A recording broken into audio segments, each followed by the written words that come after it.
Ah, ça, c'est parce que vous voulez faire un rapport de données. Mais nous, on va pas faire ça. Il n'y a pas besoin. Normalement. Là, juste, vous allez sur la dernière nuit. Hop là. Et là, pour les autres. Ah, vous avez un patient là. Si vous devez ouvrir ici, vous avez plein de ah patients. oui. Ok, Donc, vous on va pouvez faire cette prendre, précision-là. Exact. Alors, là, il y a un de vos collègues qui soulève que si jamais on clique que sur une seule nuit, quand les prestataires vous font les rapports d'observance de données, ça ne va sélectionner qu'une nuit sur le rapport. Si vous voulez une semaine, un mois, etc., il faut sélectionner plus de nuits. Mais nous, comme on va regarder un tracé d'une nuit, on va sélectionner que le dernier jour. Alors, vous pouvez changer à travers ces intervalles, mais là, c'est pas trop ce qui nous intéresse. On va juste... Alors là, vous êtes sur un patient en PPC, je me permets. Je vous ouvre juste, voilà, le patient qui est sous Lumis. Comme ça, vous aurez un tracé de VNI. Voilà.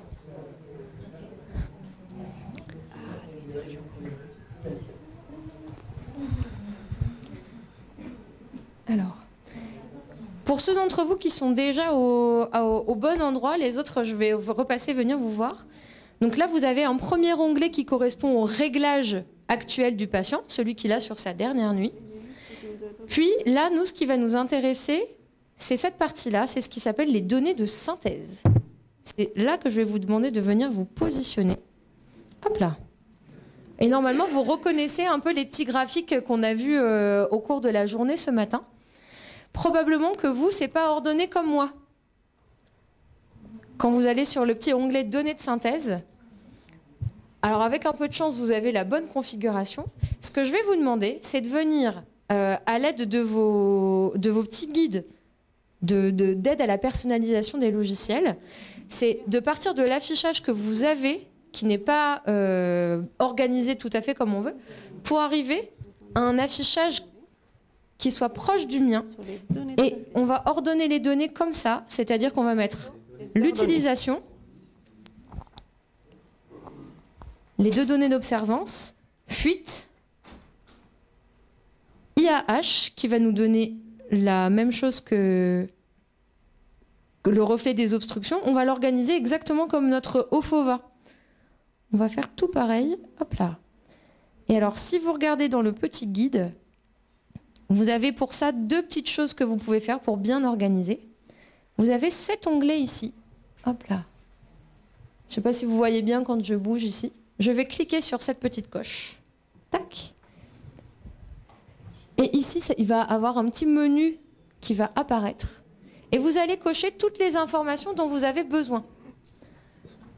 Qu'est-ce qui vous intéresse? C'est l'utilisation. Utilisation totale. Les fuites. L'IAH. Oui. Ouais. Et vous venez cocher pour sélectionner tout. Réfléchis. Alors. Il ne faut pas trop demander. Oui. Ah oui, pardon. Là, vous avez tout ce que vous pouvez apparaître ici. Vous pouvez choisir ce que vous voulez pas. Par exemple, vous ne voulez pas ça. Et voilà. Pas ça. Et en plus de ça, vous choisissez combien de fenêtres il y a ici. Donc là, il y en a 4. Donc vous pouvez mettre. Voilà. 3. Et donc là, ici, vous allez venir appuyer sur les petites coches, vous voyez, hop, juste là. Voilà. Et on vérifie que vous voyez dans cette partie résumée, vous avez... Voilà. Alors, vous avez plein de trucs qui sont cochés. On va sélectionner utilisation totale, ça, on va laisser. IAH, ça nous intéresse. Ventilation minute, on retire. Fuite, on garde. On garde, ouais. Fréquence respiratoire, on peut garder. Volume courant aussi. Rapport issureux, on retire. Voilà. Tout le reste, là, tout ça, on peut retirer. Ah, ça paraît voilà. pas. Et on va afficher 5 graphiques. Ça sera déjà bien. Alors, juste comme ça, vous sélectionnez 5 graphiques affichables à la fois. Ah, oh, voilà, ça a mis 7. Voilà. Très Donc bien. là, je vous rappelle, il faudra mettre la même chose. D'abord utilisation, après utilisation totale, après le fuite, après l'IH et après la fréquence respiratoire. À vous de vous mettre tout ça. Et vous voyez en haut à gauche, vous avez les nombres des affichages qui vont. Donc normalement, vous devrez choisir 5 pour voir les 5 en même temps. Je ne sais pas si... Estelle, tu peux mettre... Je suis sur 5 là déjà. Il est pointeur. Ah, le pointeur, il est... Je l'ai laissé... Ah, je l'ai laissé quelque part, mais je ne sais plus où. Et il est là. Ah, super, merci. Voilà. Est-ce que vous avez... Ah bah super. Alors là c'est tout bien affiché, très bien. Alors on peut même mettre un petit peu moins, il y a des données dont on n'a pas forcément besoin, mais pas de souci. Vos données, c'est que après, une fois que vous avez fait ça, pour ordonner, parce que vous allez venir faire un petit... la fois d'avant. Alors attendez, il faut qu'on ait une petite main qui apparaisse normalement. Ça vous faire plus d'informations. Voilà. Donc, quand vous avez la main comme ça qui apparaît, vous cliquez. Comme ça, vous avez 5 fenêtres. Alors par exemple, vous voulez mettre les fuites juste après l'utilisation. Quand j'ai la main, je clique, je maintiens cliquer. Donc il faut et je enlever le volume glisse là où je veux. Et ça peut se faire de deux façons. Et là, vous avez le volume minute votre ici truc qui ne nous intéresse pas. Soit vous pouvez le décocher. Correctement. Ventilation Ça a l'air minute, parfait. La fréquence respire, tout ça, vous enlevez. Débit et les pressions pour voyer l'état d'âme. Alors, coup, c'est normal parce que le débit et pression, ça viendra dans les données détaillées. Là, c'est vraiment juste les tendances et là, vous êtes bien organisé, vous avez bien l'observance, les fuites, les obstructions.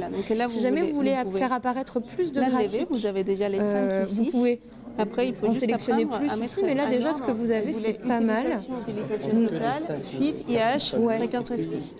Donc pour bouger. Alors en fait le problème c'est que plus vous allez en mettre à afficher, plus ils vont être petits parce que ça va devoir tout rentrer dans le même écran. Vous voyez là ça va donner des courbes toutes petites. Permet de monter quand même. Moi souvent je mets 4 ou 5. Il faut juste un petit peu le temps que ça s'applique et là c'était bien organisé. Donc là sur cette partie-là vous êtes bien mis, c'est nickel. Fréquence respi. Qu'est-ce que ça donne pour vous? Alors, utilisation. Alors là, il y a des trucs dont vous allez pouvoir vous débarrasser. Par exemple, la ventilation minute, ça ne m'intéresse pas comme ça. Tout ce qui ne m'intéresse pas, je vais découper comme ça. J'aurai que des informations... Franchement, ne vous en savez pas où je suis. Et voilà. Et là, on garde vraiment les infos qui sont les plus intéressantes.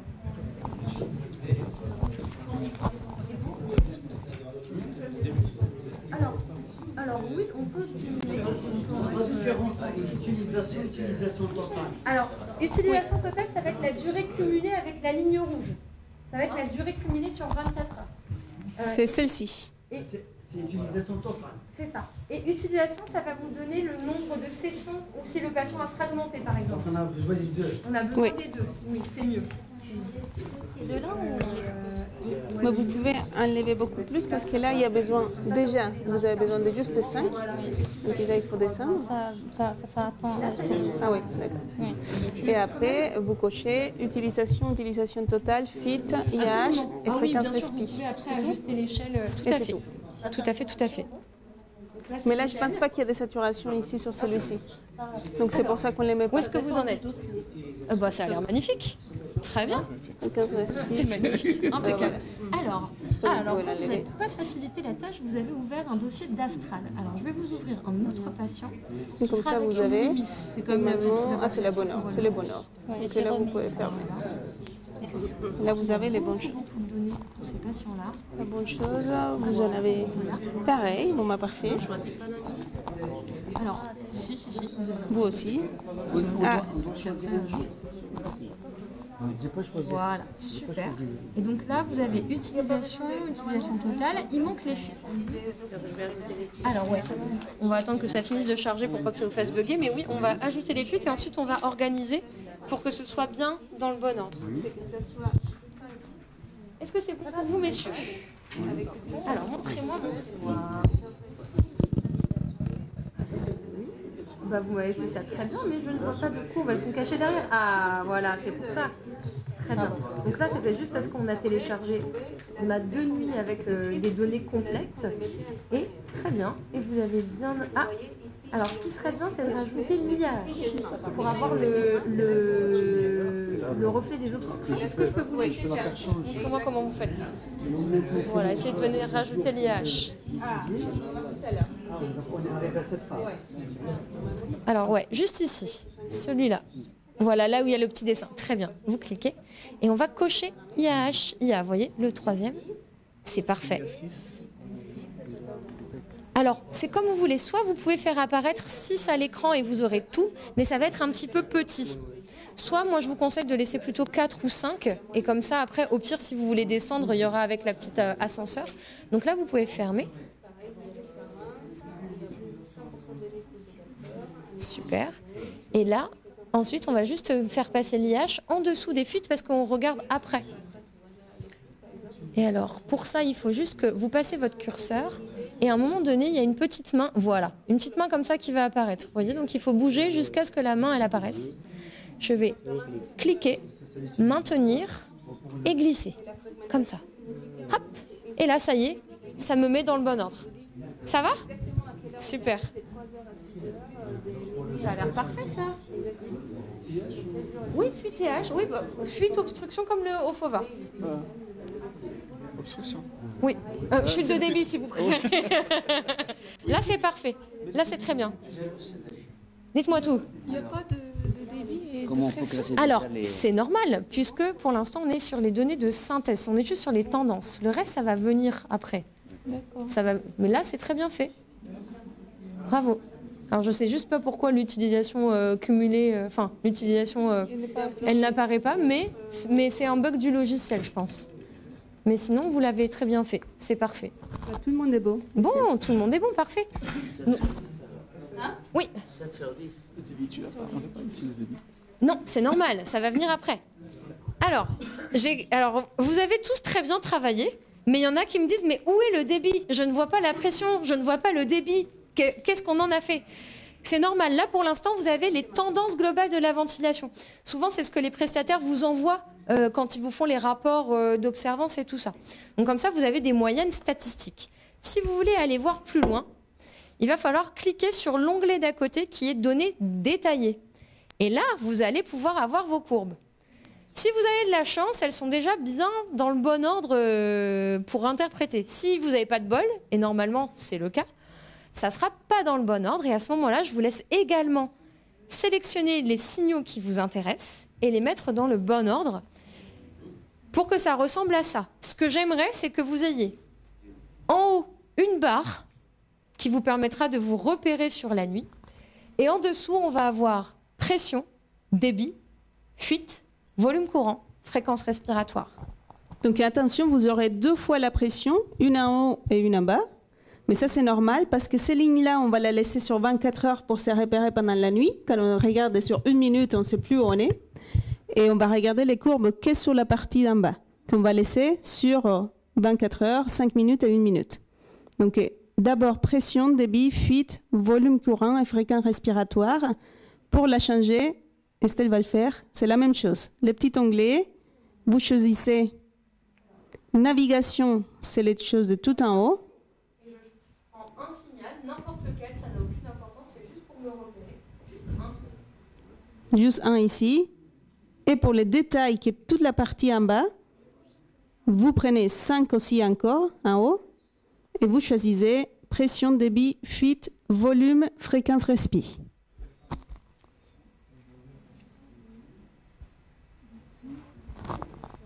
Donc là, par exemple, vous en avez pas de navigation, c'est la Ah, là, il y a des courbes.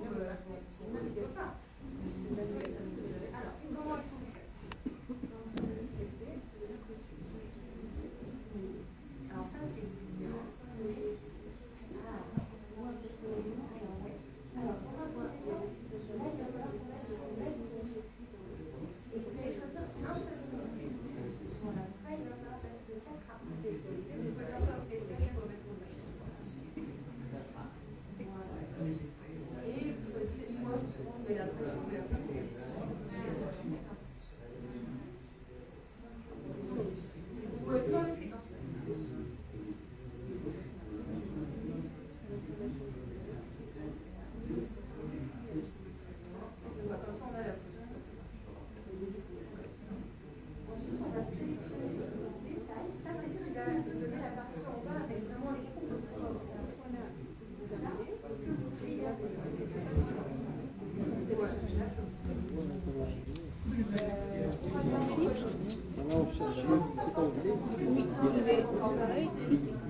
seul le slip qu'on va laisser toujours à l'intérieur.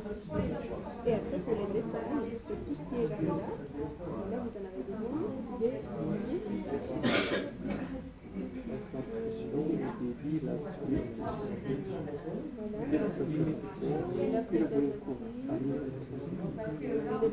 c'est ce qu'on a demandé. Bien sûr, si vous avez la saturation sur cet enregistrement, vous mettez la saturation aussi en bas. Pour l'instant, on a ça. Maintenant, à vous de remettre sur les bons ordres. Est-ce que c'est le bon ordre? Vous allez laisser un merci. Voilà, le bowling.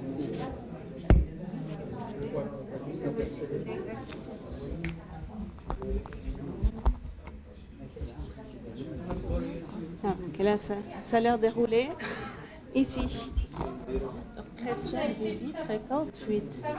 Oui, alors pression, débit, fuite, volume et fréquence. Donc je dois monter ça. Oui.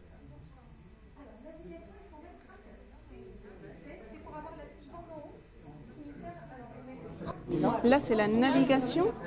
La navigation, c'est ce que vous avez tout de suite. Là, c'est donc la navigation. Donc la navigation, on a dit c'est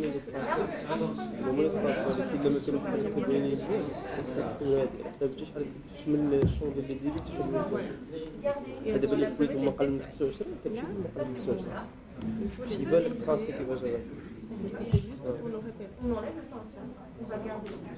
Ouais, on garde événement courant aussi, sur les détails, Il y a besoin ici. et on garde le courant. Et pression, fuite, ventilation. Sans nouvelle, la norme de la شنو قلت لنا اللي فويت فونتيلاسيون بارمي سي با Il y a ce que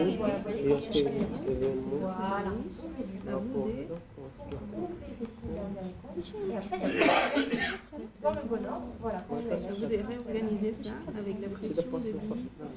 d'abord moi les Pour avoir pression,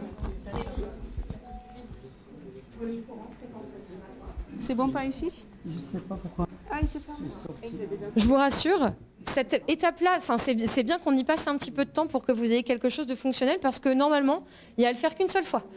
Donc une fois que c'est paramétré, ça reste dans votre ordinateur et comme ça, vous avez un logiciel qui est prêt à l'emploi.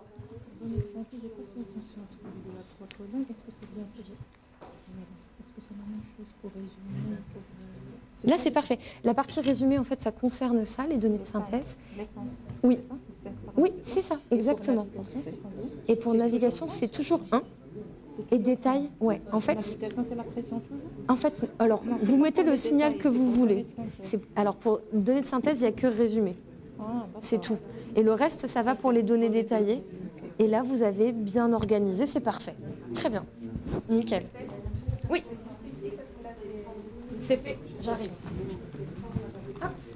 Alors, messieurs, j'arrive à la rescousse.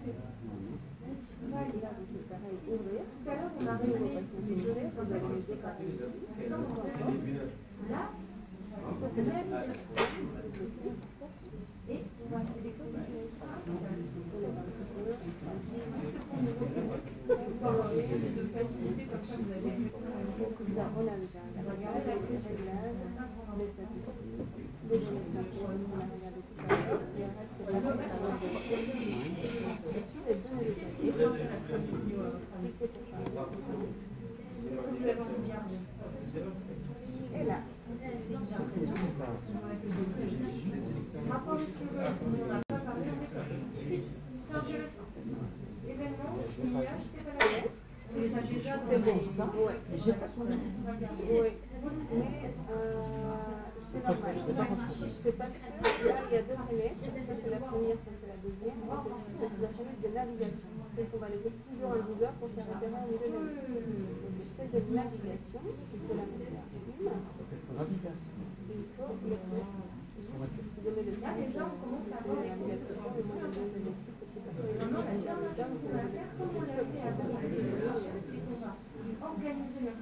On va avoir la pression sur navigation. Oui, donc là c'est la navigation. J'avais choisi ce paramètre. Oui, parce que ça c'est juste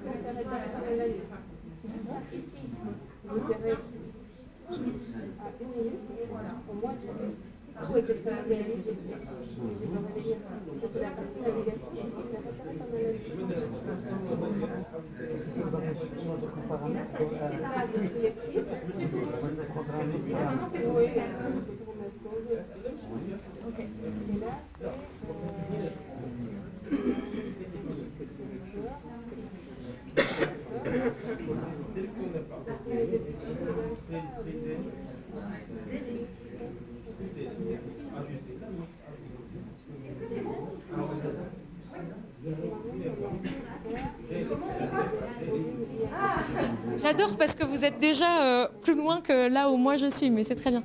C'est ici. Hop. Et regardez. Juste ici, vous voyez le petit onglet là? Ah oui. Hop, et ben je vais venir choisir mon niveau de zoom. Et par exemple, je me mets en 5 minutes. Mais ça, on va le faire ensemble. Ah, d'accord. Et là, je vais pouvoir agrandir mes tracés comme ça. Et ça, c'était sur la durée. Et exactement. Et en fait, regardez, ce qui va vous permettre après de... Hop, si par exemple, je veux aller voir là, qu'est-ce qui se passe, je clique et vous voyez, j'arrive. Et c'est pour ça, cette barre-là, elle me sert à ça. Voilà. Voilà. Comme ça, je peux me repérer plus facilement. Ça va? Pas de problème.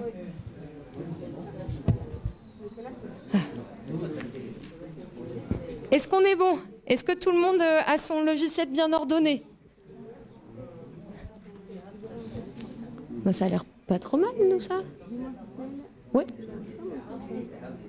Ah, bah c'est peut-être que la résolution de l'écran est au max.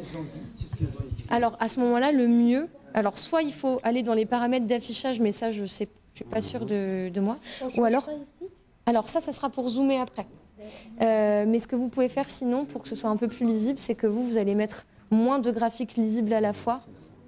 Et ça sera plus agréable. Et à ce moment-là, il faudra juste descendre comme ça pour voir la suite. Mais au moins, c'est un petit peu plus grand. Ça sera mieux. Ok, super. Alors, ce que j'aime bien, c'est que là, on a fait ça. Puis il y en a déjà qui sont en mode, mais comment je fais pour zoomer? Je veux aller plus loin. À quoi ça sert ce truc-là? Pas de panique, on va le faire. Donc là, vous avez votre vue d'ensemble d'une nuit. Pour ceux qui ont le patient qui s'appelle And Jacques, c'est l'idéal. Ceux qui ne l'ont pas, vous prenez un autre patient, c'est pas grave. On va se servir de cet exemple-là juste pour naviguer. Donc là, on a la vue en 12 heures ou 24 heures, une vue qui est très condensée. Maintenant, il s'agit d'aller voir un petit peu plus loin parce qu'il faut qu'on aille en 5 minutes, puis peut-être en 1 minute si on veut voir les asynchronismes, bref. Pour zoomer, on va aller dans le petit onglet, pas celui qui est tout en haut, le deuxième, vous voyez là où est Marie allée. Je veux juste te dire, là, c'est la vue en 24 heures, il faut que tout le monde n'ait pas de fuite. Si vous avez passé patient And Jacques, il faut que vous regardez que votre patient à vous n'a pas de fuite. Est-ce que c'est le cas pour tout le monde? Oui, parce que sinon, il faudra changer de patient. Voilà.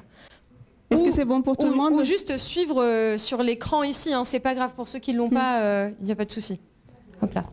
Donc là, en tout cas, je vérifie que mon patient il n'a pas trop de fuite ici a priori, sinon je vais directement aller changer le masque et agir au niveau de l'interface. Mais si je veux faire mon tracé en 5 minutes, je sélectionne ici, dans ce deuxième petit onglet, 5 minutes. Voilà, dans le menu déroulant. Hop.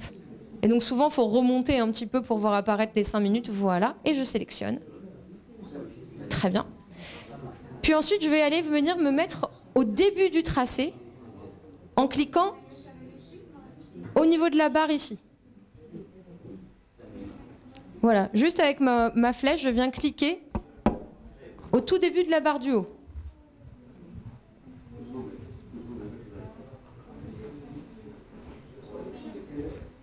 Voilà, zoom en 5. Et après, je me mets au début de la barre du haut. Est-ce que c'est bon pour tout le monde? Super. Donc là, on commence à voir apparaître un petit peu nos courbes, hein, vous voyez, mais elles sont un peu écrasées, on ne voit pas hyper bien. Donc on va les redimensionner et pour ça, on va prendre notre petite flèche, on va la mettre au niveau des chiffres et venir cliquer. Et en maintenant le clic, je vais glisser vers le haut. Et vous voyez là, hop, ça y est, la courbe, elle s'ouvre. Et on va réussir à agrandir un petit peu comme ça. Alors là, on met la petite flèche ici sur le côté. Ouais, sur pression. On va agrandir la pression. On met notre petite flèche, on clique, on glisse en maintenant le clic et on relâche pour agrandir. Voilà. Je viens voir si jamais vous avez besoin. Voilà, donc là, ouais, en 5 minutes, très bien.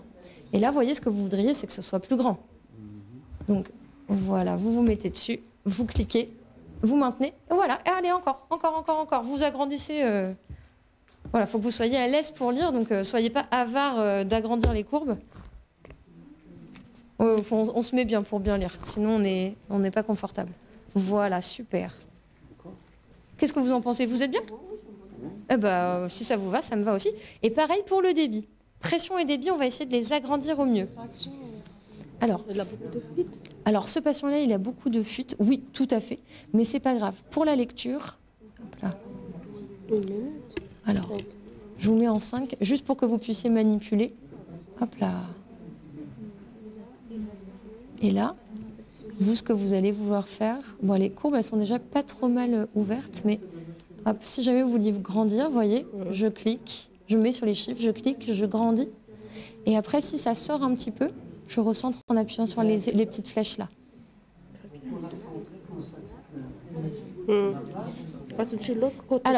Alors ouais, de l'autre côté, il y a des petites flèches bleues qui vont apparaître. Hop là. Allez-y, grandissez. Voilà, grandissez bien. Oui. Alors c'est pas grave. Grandissez autant que vous avez besoin. Voilà. Et après, avec votre flèche, vous allez venir vers la droite. Voilà. Et vous voyez une petite flèche bleue qui apparaît. Vous appuyez dessus et ça va recentrer. Alors, il faut appuyer doucement. Il faut vraiment faire un tout petit clic. Ah! C'est le problème avec le pad. Oui. Avec une souris, c'est un petit peu plus facile. C'est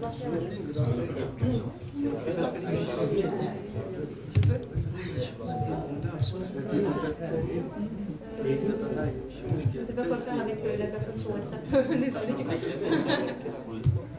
D'accord. Ah ouais, juste comme ça, vous voyez. Ça va pour vous? D'accord. Quand il y a la flèche ici, il faut cliquer. Faites un vrai clic. Voilà. Là, ouais. Après, si et c'est pas grave si ça sort un petit peu parce que après, vous soyez à l'aise et là vous voyez bien. Et là, quand on a cliqué,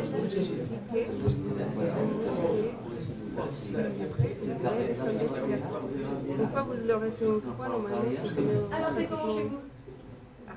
Vous êtes déjà à la fin, avec en train d'imprimer le rapport et tout ça.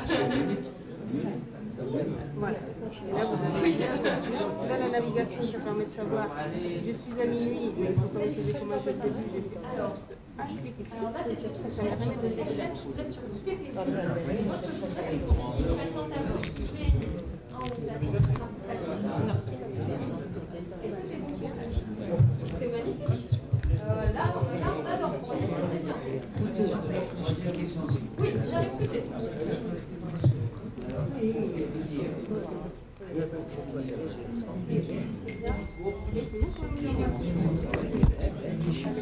toute façon, un premier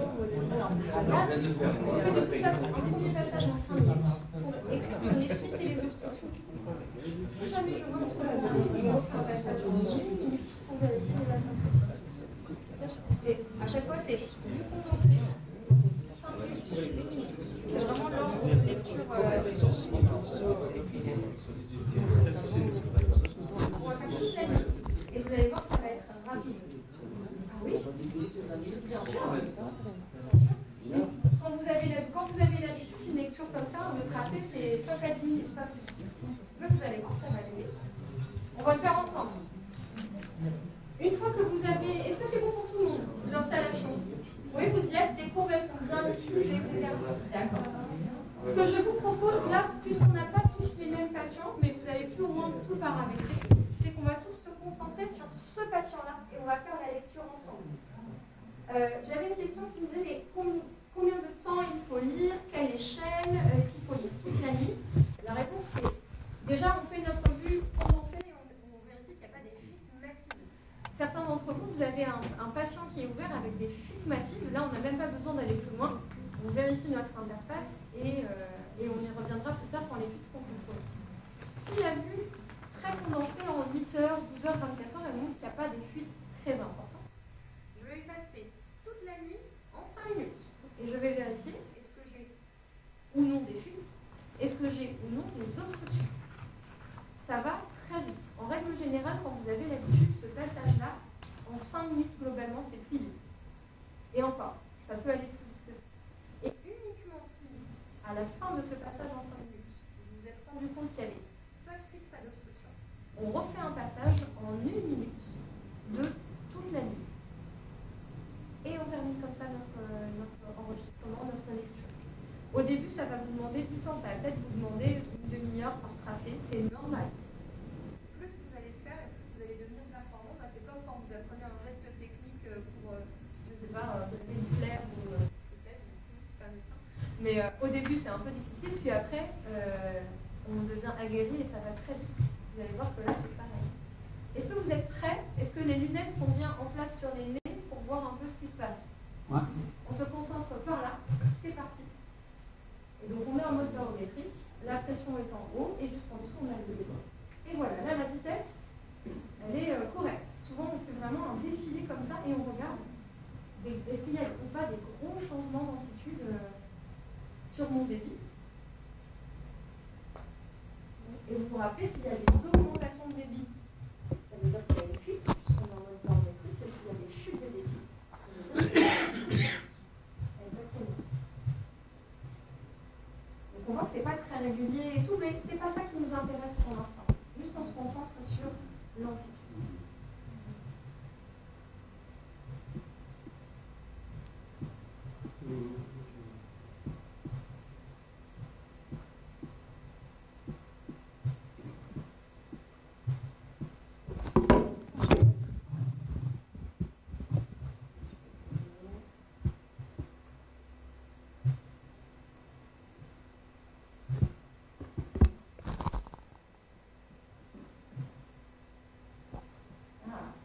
On est tous d'accord, il y a des choses que...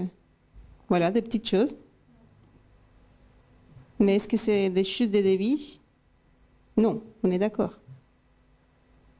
On va voir ça de plus près tout à l'heure. Là, on cherche des chutes de débit ou des augmentations importantes de débit qui nous signalent des fuites. Un petit arrêt de la machine. Le patient qui va faire pipi, qui va aux toilettes, qui sèche, qui boit un petit coup, hop, et recommence.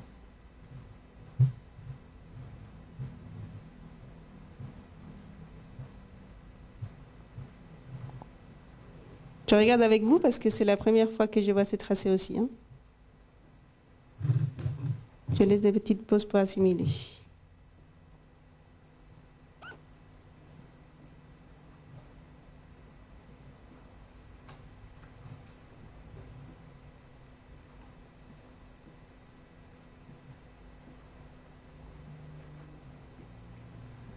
Ok. Alors, ce premier passage, qu'est-ce que vous en pensez? Est-ce que tout vous paraît normal ou pas? Non. Ah. Il y a des événements par endroit, très bien. Est-ce que vous avez déjà une idée un peu de ce que vous avez vu? Ou est-ce que d'après vous, il faudrait qu'on zoome un petit peu plus? La fréquence varie. Oui. Alors, il y a des moments où le patient il va respirer vite et pas vite. On le voit parce que les sucres sont plus ou moins rapprochés et qu'il y a des moments où c'est très bleu quand le patient respire vite et des moments où c'est beaucoup plus éloigné, d'accord? Est-ce que vous avez vu des grosses fluctuations de débit? Non, pas vraiment? Un petit peu par moment. Ok, ça marche. Alors, ce que je vous propose, c'est qu'on refasse un passage à nouveau, ce qu'on refait en 5 minutes peut-être.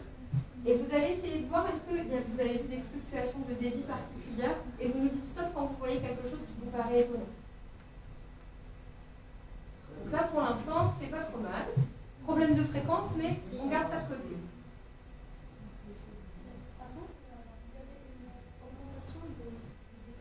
Il y avait une augmentation de débit? Une petite augmentation. Alors, oui. Alors est-ce que vous parlez de ça? Au ça, par exemple? Non, pas vraiment. Ah, on a perdu le...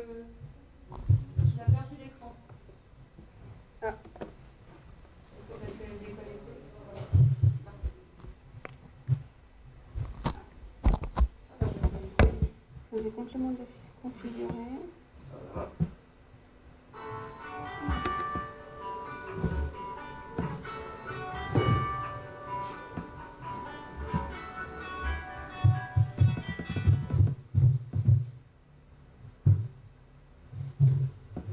Allez, j'arrive. Ouais, on y retourne.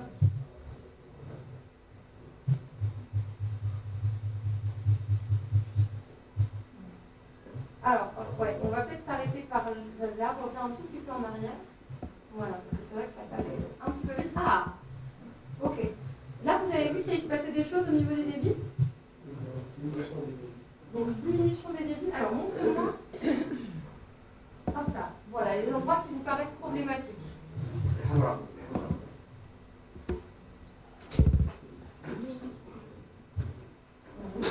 Alors, est-ce que tout le monde est d'accord ici qu'on a une diminution de débit? On a plutôt un espacement, on a une petite légère chute ici, mais on n'a pas de fermeture complète du débit, on sent que l'air passe relativement. Ok, ça dure 2-3 cycles. Moi personnellement, ça ne m'alarmerait pas. En revanche, juste après, il y avait quelque chose d'un petit peu plus significatif. Hop là, oui, on va pouvoir s'arrêter là. Qu'est-ce que vous en pensez de ça?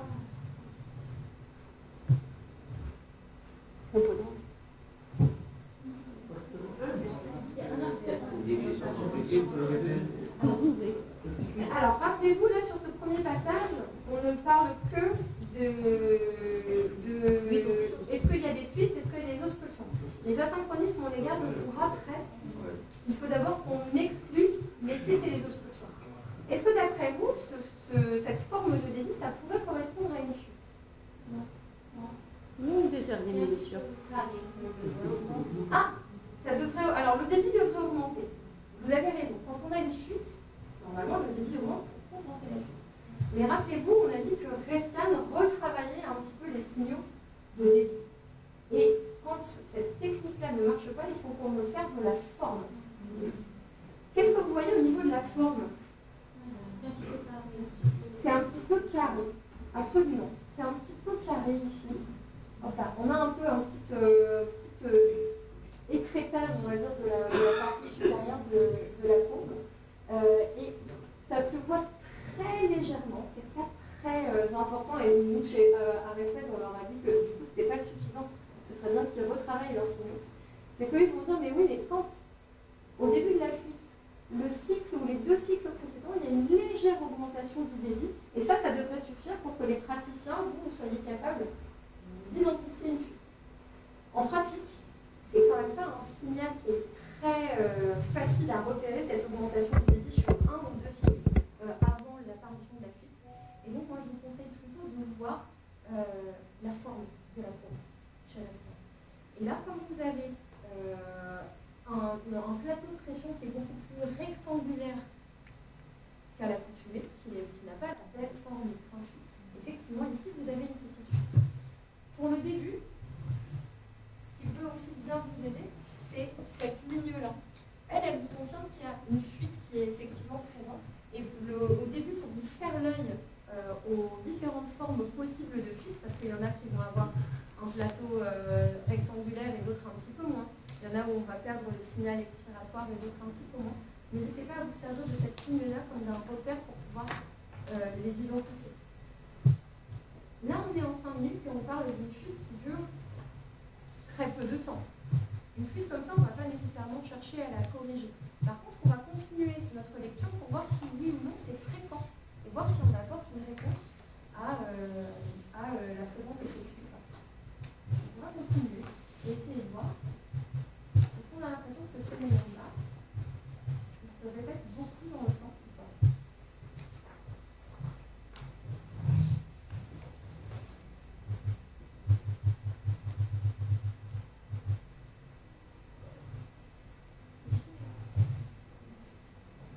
N'hésitez pas à dire stop si quand vous voyez des choses qui vous interpellent. Il y a des... Alors, à quel endroit est-ce que vous voyez des chutes de débit? Pareil, ouais, je vous donne le pointeur. Voilà. Et comme ça, vous allez me dire, est-ce que vous voyez les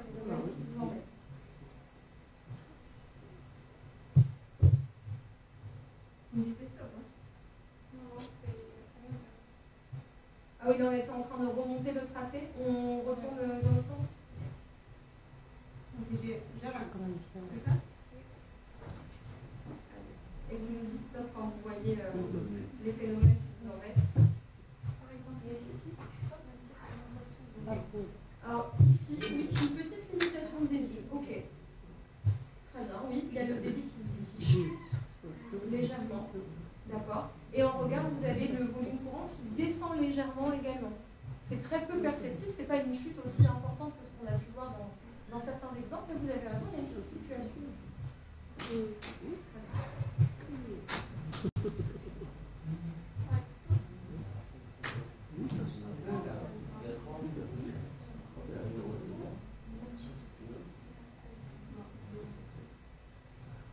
Alors, qu'est-ce qui se passe ici? C'est plutôt fuite, c'est plutôt obstruction ou c'est autre chose?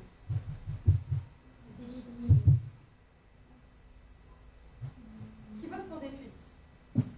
Non, c'est pas des fuites, il n'y a pas d'augmentation. C'est ce que je dis, monsieur. Il n'y a pas d'augmentation importante du débit. Ok.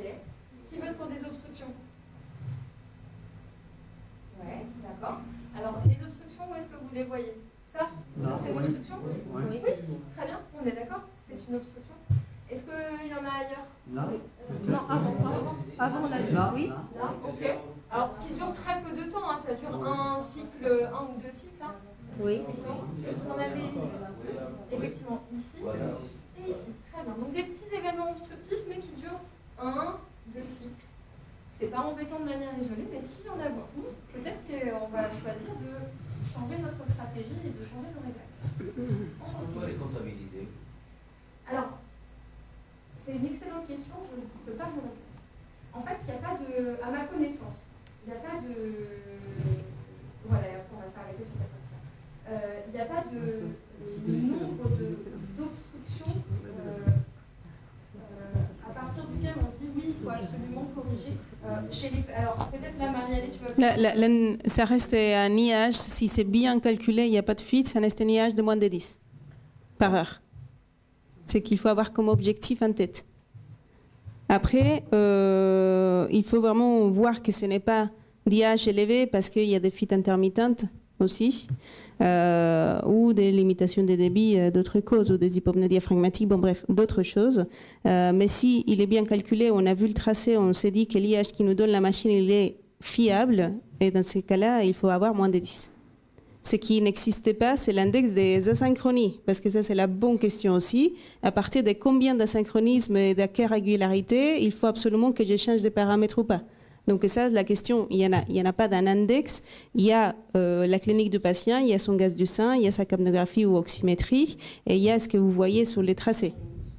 Donc ça, c'est très dépendant de la personne qui les voit et du patient, et de ce qui ressent aussi. Donc la polygraphie sous VNI, ça n'a rien à voir avec la polygraphie dans le SAS. L'une est qualitative, l'autre est quantitative. Alors oui, bien sûr. Là, c'est l'IAH débit, c'est-à-dire calculé. Mais ce n'est pas les mêmes choses. On a des surprises, des patients qu'on ne comprend pas trop, et on se rend compte en fait qu'il a plus des événements ou moins de ce que racontent les logiciels, parce que là aussi, c'est un algorithme et c'est un calcul. Donc c'est pour ça qu'on parle de IAH débit et IAH de polygraphie. Et alors ici, j'ai demandé à Marie-Allée de s'arrêter à un endroit où il se passait des choses. Qu'est-ce que vous pouvez dire de cette partie-là? À votre avis, qu'est-ce qui se passe ici? Oh, pardon. Juste ça. Parce que vous vous doutez que si on s'est arrêté, c'est qu'il y a quelque chose. Mais maintenant, qu'est-ce que c'est? Est-ce que ça paraît être des fuites? Des asynchronismes. Il n'y a pas de réponse claire. C'est pas univoque. Alors si on ne comprend pas, on pourrait faire une polygraphie, mais toujours on reprend dans l'ordre. Fuite ou pas fuite? Peut-être. Peut-être. Alors qu'est-ce qui irait dans le sens de oui, il y a des fuites? La diminution de la forme. non, l'augmentation. La forme un petit peu carrée du débit. Ok. Très bien. Est-ce que vous voyez autre chose? Des expirations qui ne sont pas complètes. C'est de la fuite avant de s'augmenter. Alors, oui, pour les premiers temps, pour que votre œil soit aguerri, la plupart du temps, si la machine vous dit qu'il y a de la fuite, vous pouvez lui faire confiance. Si elle vous dit qu'il n'y en a pas, il faut rester méfiant. Des fois, il y en a alors qu'elle vous dit qu'il y en a. Mais quand elle vous indique qu'il y a une fuite, vous pouvez la croire. Et effectivement, le fait que vous ayez des moments où le tracé, le débit inspiratoire est rectangulaire, les moments où vous voyez, il y a des fois des petites, le pic expiratoire il est bien présent, mais des fois il est quand même beaucoup plus faible. Le fait que les cycles sont beaucoup plus espacés, finalement comme si la machine ne percevait pas très bien la respiration du patient et elle passait sur la fréquence de sécurité et au télimax. Tout ça, c'est des indices qui peuvent vous aider à déterminer que c'est une fuite. Quand vous avez un tracé très anarchique comme ça, la plupart du temps, ce qui se passe, c'est une fuite. Et une fuite qui n'est pas très stable dans le temps, comme vous le montre l'augmentation de la ligne de fuite. Et en plus, comme vous le voyez sur la courbe de débit, où un coup, il y a une pente triangulaire, puis le coup d'après plus, puis ça revient, etc. Donc c'est une fuite qui est instable. Et le débit, en plus, il a un peu augmenté. Pour une fois.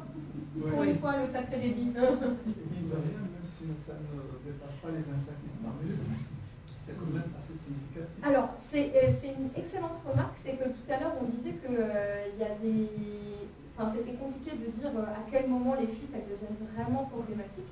Là, la machine, elle nous indique 15 litres de fuite estimée, peut-être que c'est plus, mais en tout cas, on voit que le patient est complètement à côté, ou la machine est complètement à côté de ce que veut faire le patient. Là, il n'y a pas une respiration qui paraît normale. Oui, tout à fait. Complètement désorganisé par rapport à ce que le patient veut faire. En mode pratique, par exemple, ce que je demande toujours aux prestataires, c'est faire moins de 10 litres, c'est l'objectif. Ce n'est pas moins de 24, c'est moins de 10. Et même, vous voyez, ici, il y a 9,6 et on voit par les tracés qu'il y a quand même un peu de fuite et qu'il y a quand même de bonnes ventilations ou bonnes interactions patient-ventilateur. Il est beaucoup mieux adapté avec un débit beaucoup plus joli, quelque chose de beaucoup plus régulier quand il y a vraiment zéro fuite. Sur ce patient, sur ce masque-là, avec cette machine-là. Tout dépend à chaque fois du contexte de la personne.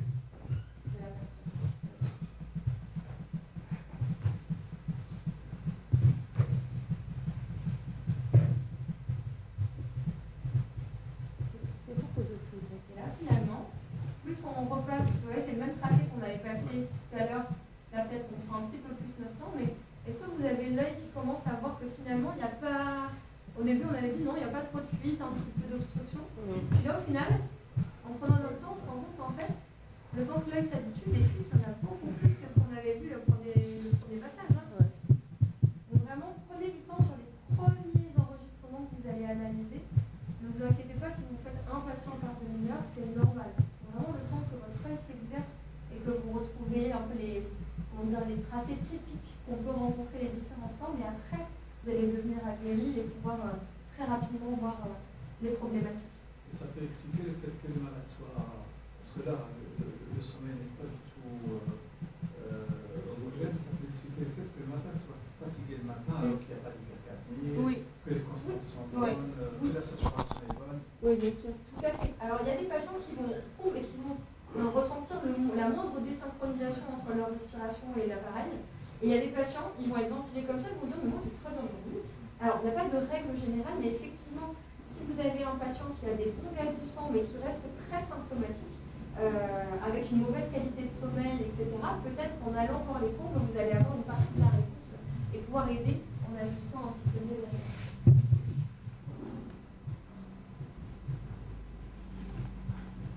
Est-ce que la lecture est systématique pour tous les patients? Ou bien c'est seulement quand on fait des gaz sanguins qui sont toujours anormaux, ou bien qui sont, disons, la fréquence de la lecture?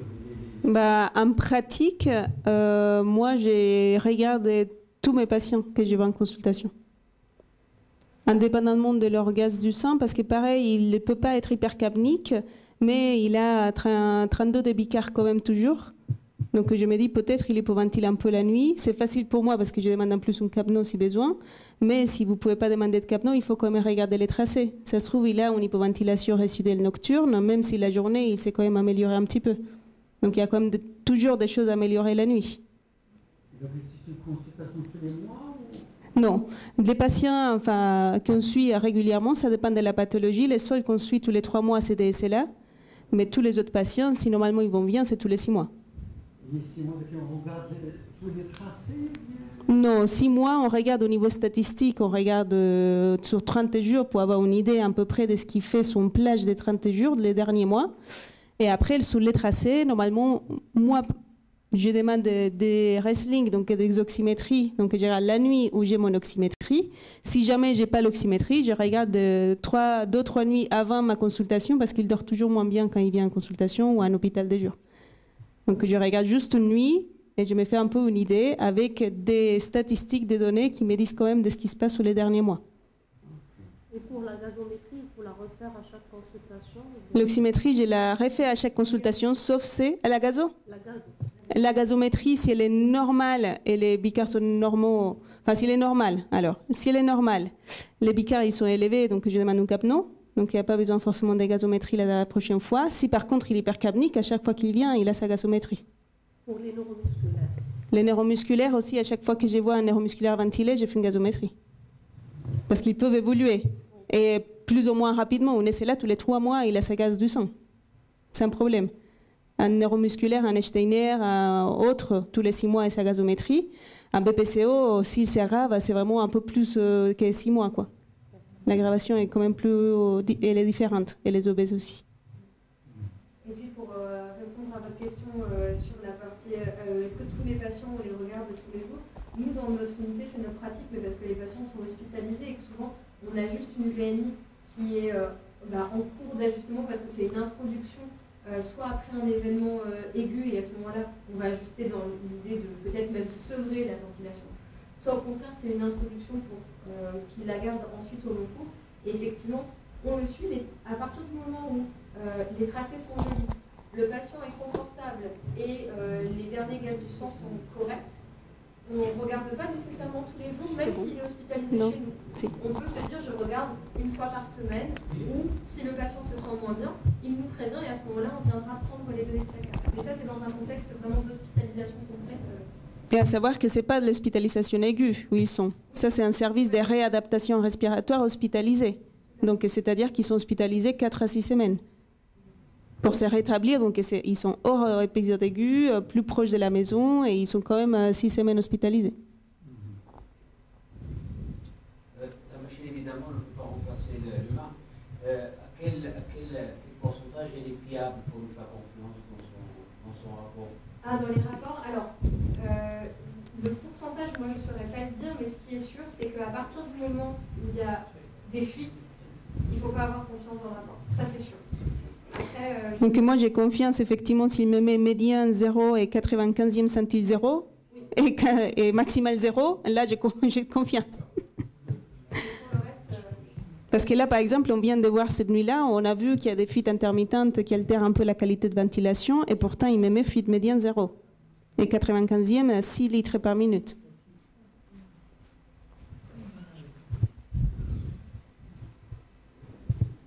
Après, il y a la vraie vie où parfois les patients ils viennent pas avec sa machine, les prestataires ne m'ont pas déposé sa carte et moi je fais avec les rapports PDF qu'ils m'envoient parce que j'ai pas autre chose et je décide en fonction de ça et en fonction de comment je vois le patient, en fonction de sa gazométrie.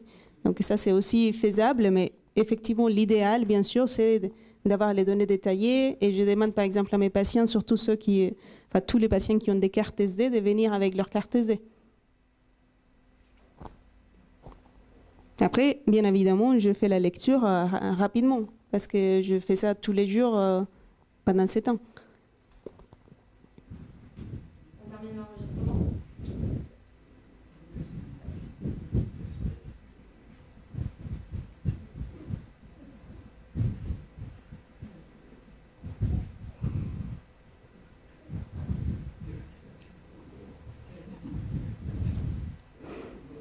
Est-ce qu'on s'est mis à regarder là? Oui, un peu moins de... Qu'est-ce que tu avais prévu, Estelle, avec ton tracé? Non, juste d'aller jusqu'à la fin et voir un petit peu. Mais globalement, l'idée, c'est vraiment de faire ce passage relativement rapide et d'essayer d'identifier les problématiques. Là, on peut faire une petite pause. Est-ce que vous voyez quelque chose ?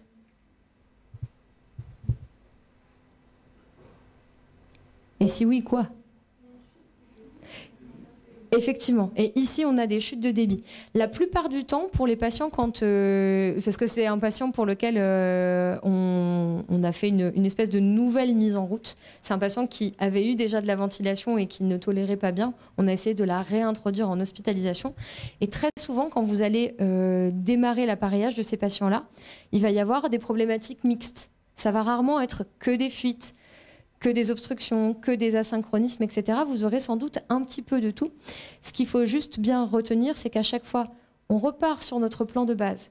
D'abord, je vérifie l'absence de fuite, puis je vérifie l'absence d'obstruction, puis je m'adresse à l'hypoventilation résiduelle, puis je m'adresse aux asynchronismes. Ça a déjà bien procédé par ordre. Et comme ça, en fait, vous allez au fur et à mesure éliminer les difficultés. Là, c'est un patient avec plusieurs difficultés. On a vu des fuites, on a vu des obstructions, on a vu aussi des asynchronismes, vous les avez bien identifiés. On ne peut pas s'adresser à tout d'un seul coup. Ça, c'est tout à fait normal. Mais l'idée, c'est de venir procéder un peu comme un entonnoir. Je prends d'abord la première problématique.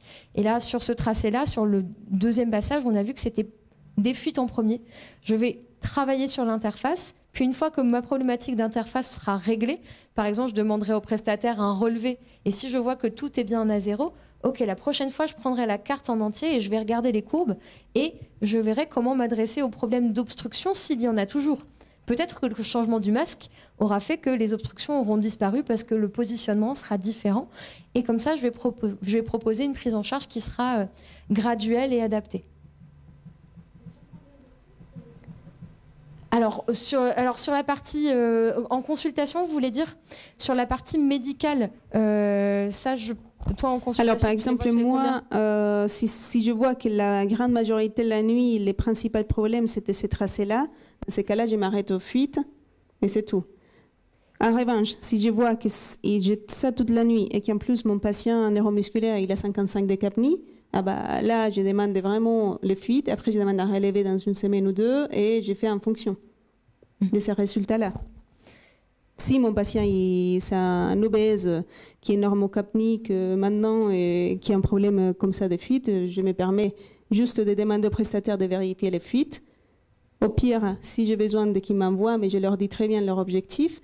Et normalement, moi, je fais confiance aux prestataires avec lesquels je travaille. Je sais que si je leur dis il faut corriger les fuites, qu'ils soient proches de zéro, je ne demande pas forcément qu'ils reviennent vers moi avec un relevé. Je leur fais confiance et je sais qu'ils vont me contacter si l'objectif n'est pas atteint. Et après, oui, je pense que tout dépend du degré de stabilité de votre patient. C'est sûr que vous aurez pas, vous allez être beaucoup plus relax avec un patient qui, de toute façon, avait des bons gaz du sang à la base. Et c'est une introduction plutôt sur la partie symptômes, mais pas forcément en urgence parce que le patient est très hypercapnique. Vous serez beaucoup plus relax avec un patient comme ça qu'un patient dont les derniers gaz étaient mauvais, où là, vous allez demander un contrôle beaucoup plus rapproché, peut-être la semaine suivante ou quoi. Pour vous donner une idée, nous, ça nous arrive de faire des mises en route de VNI à domicile pour des patients stables où on y va avec un kiné et un prestataire. Et ça, très souvent, on le fait sur c'est un protocole sur une semaine où on va voir le patient 3 fois la première semaine pour ajuster les réglages, l'interface, faire l'éducation. Et après, le prestataire va faire un retour au médecin référent à 15 jours et à 1 mois. Et à 1 mois, le patient va avoir des gaz du sang pour voir l'évolution globale de sa ventilation et voir si on est déjà performant ou pas. Voilà, pour les patients qui sont stables. Ça va ? Ah là là. Eh oui, ouais. On va s'arrêter là, mais en tout cas, n'hésitez pas si jamais, puisque vous avez plein de tracés là qui ont été intégrés dans votre banque de ResCan, si jamais vous voulez vous exercer et que vous avez des questions, revenir vers nous pour des interprétations où vous dites « je ne suis pas sûre si j'ai bien vu les chutes de débit, les fuites, je ne suis pas certain », on est là pour ça, on fait aussi le service après-vente. Donc vraiment, n'hésitez pas à revenir vers nous et on peut tout à fait en discuter. N'ayez pas de crainte là-dessus. OK ? Avec grand plaisir. Merci à vous. Merci. le mot de la fin, bah oui, évidemment. Oui, donc le mot de la fin pour les derniers courageux. Donc le prochain, ça sera pour le 7 décembre. Le deuxième atelier, il faudra me dire dans une semaine si vous avez le deuxième et le troisième atelier. Si jamais vous ne l'avez pas, vous le notifiez à la TEFA pour qu'elle, enfin le logiciel, l'enregistrement. Vous le notifiez à la TEFA pour qu'elle vous l'envoie. Mais normalement, il est prêt au bout d'une semaine. Sauf que dans le site, apparemment, il y a eu un problème. On vient de me le renvoyer. Donc, il y a un problème au niveau du site. Donc, on se redonne pour le 7 décembre. D'ici là, on va essayer, si j'arrive à avoir l'un de mes malades qui voudrait bien se déplacer, qu'on puisse voir ça. Ça serait quelque chose de vraiment, je dirais, pratique. Et ça, je verrai comment le gérer avec la famille. Voilà. Je vous remercie. Et donc, on se dit à revoir.